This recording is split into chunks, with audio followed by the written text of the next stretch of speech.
아멘. 오늘 읽을 말씀은 창세기 31장부터 33장입니다. 창세기 31장부터 33장 말씀. 함께 묵상할 주제는 벳엘의 하나님, 벳엘의 하나님. 벳엘이란 지명의 뜻을 기억하시나요? 벳엘, 두 단어가 합성해서 엘은 하나님, 벳은 집. 우리가 베들레헴 그럴 때에 벳들, 집이죠. 레헴, 떡집. 벳엘, 하나님의 집, 이런 뜻입니다. 이번 주 우리 암송할 성구가 고린도후서 5장 7절입니다. 우리 함께 암송합니다. 이는 우리가 믿음으로 행하고 보는 것으로 하지 아니함이로라. 아멘. 믿음으로 행한다. 쉽게 설명하면 한문자의 믿을 신자를 기억하면 됩니다. 믿을 신자는 사람 인변에 말씀언이 합성이 됐습니다. 사람이 말씀과 온전히 일체가 될 때 말씀대로 믿고 말씀대로 사는 것, 그것이 믿음이라고 하겠습니다. 교회마다, 설교자마다, 또 교파마다, 교단마다 믿음을 강조하는 그 방향이 다소 차이는 있습니다.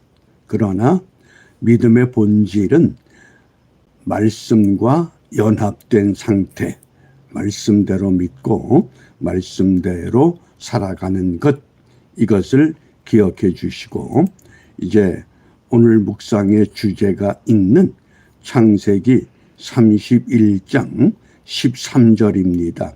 나는 벳엘 하나님이라. 나는 벳엘 하나님이라. 네가 거기서 기둥에 기름을 붓고 거기서 내게 서원하였으니 지금 일어나 이곳을 떠나서 내 출생지로 돌아가라 하셨느니라. 야곱이 외삼촌 라반의 집을 향해 가던 도중에 루스라고 하는 곳에서 돌을 베게 하고 밤에 잠을 청하게 되었을 때, 그때 놀라운 꿈을 꾸었다 그랬습니다. 사닥다리가 하늘에 닿는 신비한 꿈을 꾸고 그 사닥다리에 하나님의 사자가 오르락 내리락 하시고, 하나님께서 나는 여호와다. 아브라함의 하나님, 이삭의 하나님이다.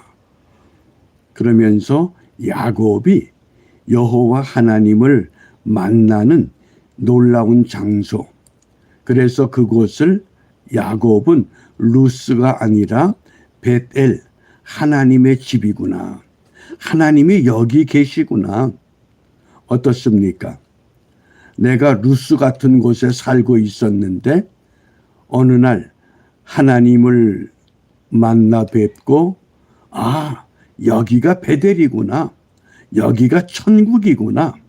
이런 경험이 우리가 우리 신앙의 삶을 더 아름답고 더 힘있게 앞으로 이끌어가는 줄 압니다. 이 나는 벳엘 하나님이라.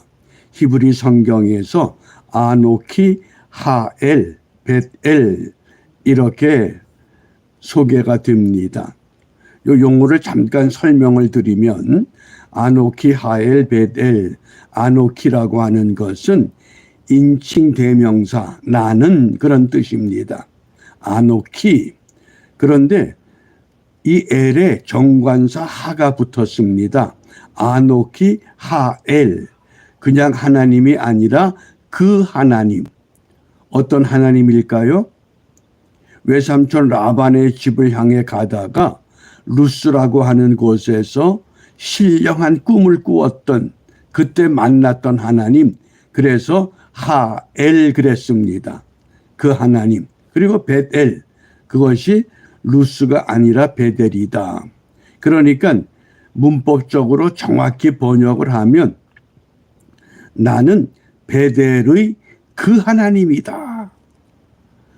모든 사람들이 하나님, 아버지, 예수님 그렇게 부르는 일반적인 그 하나님, 믿음의 대상이 아니라 야곱이 노중에 두려움과 떨림 가운데서 잠을 청할 때 돌을 베개하고 잘 수밖에 없던 그 자리에서 만났던 그 하나님.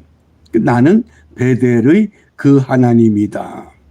그것을 실존주의 철학에서는 한계 상황 또는 극한 상황 이렇게 설명합니다. 우리가 예수를 믿고 하나님을 믿지만은 하나님은 전능하십니다. 그럼에도 불구하고 세상을 사노라면 도저히 감당기 어려운 시련과 또 고통과 어떤 난관을 당할 때 있습니다. 그때에 그런 상황을 한계 상황 또는 극한 상황, 철학에서 그렇게 설명합니다. 이걸 실존주의 철학이라고 그럽니다. 실존주의 철학이 언제 발생하느냐? 세계 2차 세계대전 이후에 독일이 패배한 그 상황에서 칼 야스퍼스라고 하는 철학자가 깊이 생각해낸 철학의 명제입니다. 야스퍼스가 왜 그런 철학의 명제를 끄집어내게 되었는가? 야스퍼스와 하이데거는 둘이 가까운 친구 사이입니다. 그런데 나치 정권이 권력을 휘두르면서 칼 야스퍼스에게 당신 부인이 유대 여자 아니냐? 유대 여자를 버리시오. 이혼하시오. 그런데 야스퍼스는 절대 권력에 굴하지 않습니다. 내가 내 부인을 버릴 수 없습니다. 그런데 하이데거는 나치 정권의 권력에 순종하고 따라갔습니다. 한 친구는 권력에 무릎을 꿇지 않고 한 친구는 권력에 무릎을 꿇습니다. 그때에 칼 야스퍼스가 저 친구가 왜 저럴까? 나쁜 사람이야. 그렇게 생각하지 않고 인간을 그렇게까지 몰고 가는 극한 상황, 한계 상황, 그런 것이 있겠구나. 거기서 영감을 받아서 펼친 것이 한계 상황, 극한 상황이라고 하는 실존주의 철학의 명제가 된 겁니다. 그래서 철학자 야스퍼스가 실존주의 철학의 이 조상이 되기도 한다고 설명합니다. 지금 야곱이 그렇습니다. 형을 속이고 아버지를 속이고 부정한 방법으로 장자의 축복을 받고 이제 집을 떠나서 외삼촌 라반의 집으로 떠났습니다. 20년의 세월이 지났습니다. 그런데 어느 날 하나님께서 너 이제는 내 고향으로 가야 된다. 그것도 두려운 겁니다. 외삼촌 라반의 집에서 떠나야 되고 고향으로 가면 20년 전 상황이 떠오릅니다. 어떤 상황인가요? 형 에서가 야곱을 죽이고자 했던 그 원망과 그 살기등등한 그 형의 모습. 그때에 나는 베델의 그 하나님. 네가 여정에 어떤 꿈을 꾸었느냐? 누구를 만났느냐? 그래서 이 실존주의 철학에서 우리 인간이 이 땅에 머물면서 한계 상황을 5가지로 설명합니다. 이러한 상황이 인간에게 부딪혀 오면 누구나 다 절망할 수밖에 없다는 겁니다. 생로병사. 이건 불교에서 주로 많이 강조하는 가르침입니다. 생로병사. 그 다음에 고독. 수많은 사람들 가운데 있지만은 나는 외톨이구나. 나는 혼자구나. 그 다음에 방황, 그리고 투쟁, 선과 악의 투쟁, 권력과의 투쟁, 물질과의 투쟁, 수많은 투쟁이 우리 앞에 있습니다. 그리고 마지막 죄악이라고 하는 겁니다. 그런데 흥미로운 것은 헤겔이나 칸트 같은 철학자는 이런 한계 상황 가운데서 인간의 이성이 점차 발전되면서 더 고상한 삶을 선택한다고 가르칩니다. 그런데 칼 야스퍼스는 생각이 전혀 다릅니다. 인간에게 한계 상황을 하나님이 허락하는 이유는 절대자 하나님을 찾도록 인간을 깨우치는 분위기라고 설명합니다. 그래서 칼 야스퍼스의 철학이 매우 소중합니다. 우리가 신앙적으로 받아들일 만한 교훈이요 가르침인 줄 압니다. 어떻습니까? 2025년 새해를 맞이하고 열 하룻날 이제 우리가 시작하면서 오늘 이 시대에 나에게 한계 상황은 어떤 것이었는가? 한번 자기 스스로 내가 내 힘으로 어느 누구의 도움도 받을 수 없는 어떤 방법으로도 해결할 수 없는 어떤 문제가 있습니까? 그 문제를 한계 상황, 이 한계 상황이라고 하는 극한 상황은 곧 무엇을 우리에게 말씀하십니까? 네가 믿는 야곱이 과거에 만났던 베델의 하나님, 그 하나님을 다시 만나야 된다고 하는 것.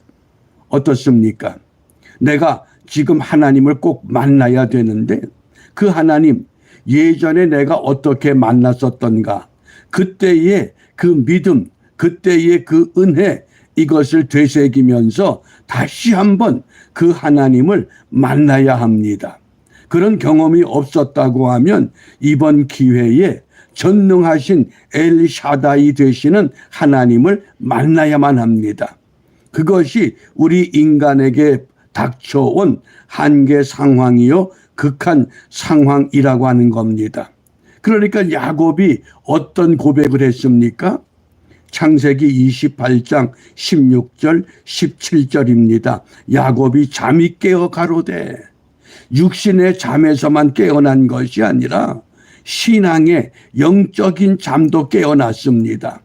여호와께서 과연 여기 계시거늘, 하나님이 나와 늘 함께 하셨는데 내가 잠시 인간의 욕망 때문에, 이 육체의 한계 때문에 전능하신 하나님을 잊고 있었구나. 그래서 여호와께서 과연 여기 계시거늘 내가 알지 못하였도다. 이에 두려워하여 가로되 두렵도다 이것이요 다른 것이 아니라 이는 하나님의 전이요 하나님의 집이요. 내가 있는 극한 상황, 그 상황이 곧 하나님의 집을 찾을 수 있는 유일한 장소라고 하는 겁니다. 그럴 때에 이는 하늘의 문이로다. 하늘의 문이 열립니다.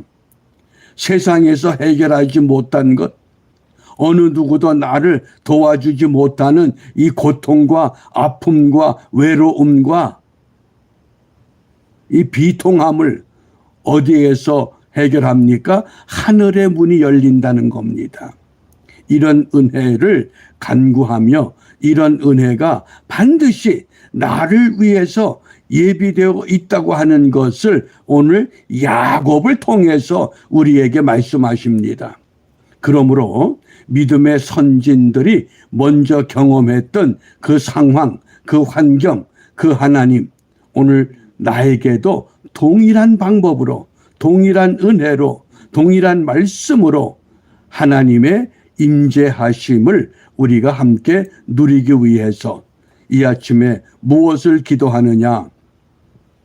시편 143편 10절 말씀에 주는 나의 하나님이시니 이건 예수를 믿는 모든 성도들 동일한 고백입니다. 주는 나의 하나님이시니 나를 가르쳐 주의 뜻을 행케 하소서. 나를 깨우쳐서 잠에서 깨어나서 해결받지 못한 이 문제를 통해서 이 극한 상황 가운데서 나를 왜 이렇게 두셨나이까? 주의 뜻을 행하게 할 수 있는 새로운 힘, 새 은혜, 하늘문이 열릴 것을 확신하면서 오늘 우리 함께 기도할 때 주님을 향한 믿음의 고백 확인해 보시기 바랍니다. 내가 입술로만 주여 주여 부르짖는 것이 아니라 온 몸과 마음을 다해서 주님, 나를 불쌍히 여겨 주옵소서, 나를 긍휼히 여겨 주옵소서, 그렇게 주님 앞에 우리의 마음을 열어놓을 때 주님께서 야곱에게 주셨던 베델의 그 하나님, 오늘 그 하나님은 곧 나의 하나님 되심을 믿고 확신하면서 오늘 우리를 통해서 이 시대에 이 뉴욕의 한 모퉁이에 불락지 교회를 세우라고 하신 주님의 그 음성 다시 한번 들어보고 하나님의 성령의 도움을 받아 이 일을 온전히 이루어내는 복된 하루가 되시기를 바랍니다. 기도하겠습니다. 전능하신 아버지 하나님 감사합니다. 우리 한 사람 한 사람 십자가 보혈의 피로 하나님의 백성 반열 가운데로 세우셨사오니 아직도 주님 앞에서 해결받지 못한 극한 상황 같은 고달픈 문제가 우리 몸과 우리 마음과 우리의 삶 가운데 있사오니 이것 다시 한번 주님 앞에 내려놓고 야곱의 하나님이 되셨던 그 하나님, 베델의 그 하나님, 오늘 나의 하나님이 되셔서 아브라함의 하나님, 이삭의 하나님,